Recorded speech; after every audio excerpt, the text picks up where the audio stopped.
മറ്റൊരു കാട്ടാന ആക്രമണത്തിൽ മരണം കൂടി. അവിടെ വയനാട്ടിലൊരു മെഡിക്കൽ കോളേജുണ്ട്, അവിടെ കൊണ്ടുപോയി. അവിടെ ജീവൻ രക്ഷിക്കാൻ കഴിയില്ല എന്ന് കണ്ട് കോഴിക്കോട്ടേക്ക് കൊണ്ടുപോയി. അതിനിടയിൽ മരിച്ചു. മറ്റു പല ആളുകളെ പോലെ വയനാട്ടിൽ പല ആളുകൾക്ക് സംഭവിക്കുന്നത് ഇതൊക്കെയാണല്ലോ. കേൾക്കുന്നുണ്ടോ? കേൾക്കാം. വയനാടൻ ജനത എത്തി നിൽക്കുന്ന ദുരന്തത്തിന്റെ ഒരു നേർസാക്ഷ്യമാണ് നമ്മൾ കണ്ടത്.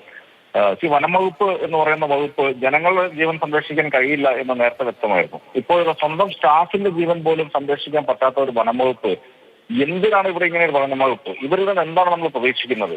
ഇവിടെ വെറും ഒരു ലാത്തിമുളയുമായിട്ട് കാട്ടാനയെ ഓടിക്കാൻ പോകുന്ന ഗതികേട് കൊണ്ട് വാച്ചർമാരുടെ വേഷം കെട്ടേണ്ടി വരുന്ന ഗതികെട്ട ജനങ്ങളാണ്. ആ ഒരു ജനങ്ങളെന്ന് പറഞ്ഞാൽ ഗതികെട്ട ഫോറസ്റ്റ് ഉദ്യോഗസ്ഥർ. ഞങ്ങൾക്ക് അവരോട് 100% സഹതാപവും അനുകമ്പയുമുണ്ട്. നമ്മൾ അവരെ ഇപ്പം നമ്മൾ അവരെ വിമർശിക്കാറുണ്ടെങ്കിലും അവർ നേരിടുന്ന ആ ഒരു ജോലി ചെയ്യുന്ന സാഹചര്യം അത് യാതൊരു തരത്തിൽ അംഗീകരിക്കാൻ പറ്റുന്ന ഒന്നല്ല. ശാസ്ത്രീയമായിട്ടുള്ള യാതൊരു എക്യുപ്മെന്റ്സ് അവർക്കില്ല. ഒരു ആന ഓടിക്കാൻ വന്നാൽ ജീവനം കൊണ്ട് തിരിഞ്ഞോടുക എന്നല്ലാതെ അതിനെ നേരിടാനുള്ള യാതൊരു എക്യുപ്മെന്റ്സ് ഇല്ല. ജീവൻ രക്ഷിക്കാനായിട്ട് അതിനെ വെടിവെക്കണമെന്ന് വെച്ച് കഴിഞ്ഞാൽ അതിന് ഉത്തരവില്ല. അത് ചീഫ് വൈൽഡ് ലൈഫ് വാർഡിന്റെ ഉത്തരവിനോട് വെയിറ്റ് ചെയ്യണം. ആന ആക്രമിക്കാൻ വരുമ്പോൾ എവിടെയാണ് ചീഫ് വൈൽഡ് ലൈഫ് വാർഡിനെ ബന്ധപ്പെടാൻ പറ്റുന്ന ഒരു സാഹചര്യം ഉള്ളത്?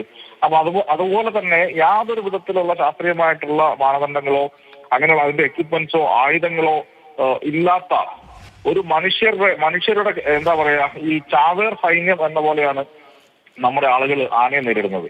അത് അടുത്ത് രണ്ടാമത്തേതാണ്. ഇപ്പോൾ വയനാട്ടിൽ ഇദ്ദേഹത്തിന് വനംവകുപ്പ് ജീവനക്കാരന്റെ ജീവൻ നഷ്ടമാകുന്നു. വളരെ കുറച്ചു കാലം മുമ്പ് ഇടുക്കിയിൽ ഇതുപോലെ ഒരാൾക്ക് ജീവൻ നഷ്ടമായി. അതും വനംവകുപ്പിന്റെ വാച്ചറായിരുന്നു. അതെ സാമു, എനിക്കറിയാം. അതായത് പൂപ്പാറയിലുള്ള വാച്ചർ ഞാൻ കണ്ടിട്ടുള്ള ആളാണ് അദ്ദേഹം, ശക്തിവേൽ എന്ന് പറയുന്ന വാച്ചർ. അപ്പൊ നമ്മളിത് മനസ്സിലാക്കണ്ടേ? എനിക്ക് ഇതിനകത്ത് 250ഓളം വരുന്ന സ്റ്റാഫ് ഈ വേലൂർ മക്കന എന്ന ആനയുടെ പുറകെ നടക്കുകയാണ് 7 ദിവസമായിട്ട്. ആ ആനയുടെ കൂടെ മറ്റൊരു മോഴാന വന്നിട്ട് ഈ പറയുന്ന ഉദ്യോഗസ്ഥരെ ചേസ് ചെയ്യുന്ന രംഗങ്ങൾ നമ്മൾ കണ്ടു. ജീവൻ കൈപ്പിടിച്ചിട്ടാണ് ആ ആളുകൾ 250 ആളുകൾ ഈ ആനയെ ചേസ് ചെയ്യുന്നത്. എന്തിനാണ് ഈ ഒരു നാടകം? ആ ആനയെ വെടിവെച്ച് കൊല്ലാൻ ഈ നാട്ടിൽ നിയമമുണ്ടല്ലോ. കളക്ടർക്ക് ഉത്തരവിടാം, ചീഫ് വൈൽഡ് ലൈഫ് വാർഡിന് ഉത്തരവിടാം.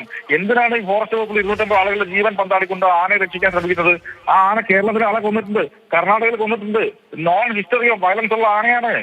നിയമപരമായി യാതൊരു തടസ്സമില്ല ആനയെ വെടിവെച്ച് കൊല്ലാൻ. എന്തിനാണ് 250 ആളുകളുടെ ജീവൻ നിങ്ങൾ പന്താടുന്നത്? അതിൽ DFO മുതൽ മുകളിലേക്കുള്ള ഉദ്യോഗസ്ഥരുണ്ട്, മാസ്റ്ററുണ്ട്, ഇപ്പൊ അരുൺ സക്കറി അടക്കമുള്ള ആളുകൾ ജോലി ചെയ്തിട്ടുണ്ട്. ഇവരുടെയൊക്കെ ലൈഫ് റിസ്കിലല്ലേ? എന്തിനാണ് ഇത്ര ഭ്രാന്തമായിട്ടുള്ള കൺസർവേഷൻ? ആർക്ക് വേണ്ടിയിട്ടാ? നമ്മൾ എത്ര കാലമായിട്ട് പറയുന്നു ഇത്ര 6000 ആനയുണ്ട് കേരളത്തില്, 15000 ആനയുണ്ട് കേരളം, തമിഴ്നാട്, കർണാടകയില്, 30,000 ആനയുണ്ട് ഇന്ത്യയില്.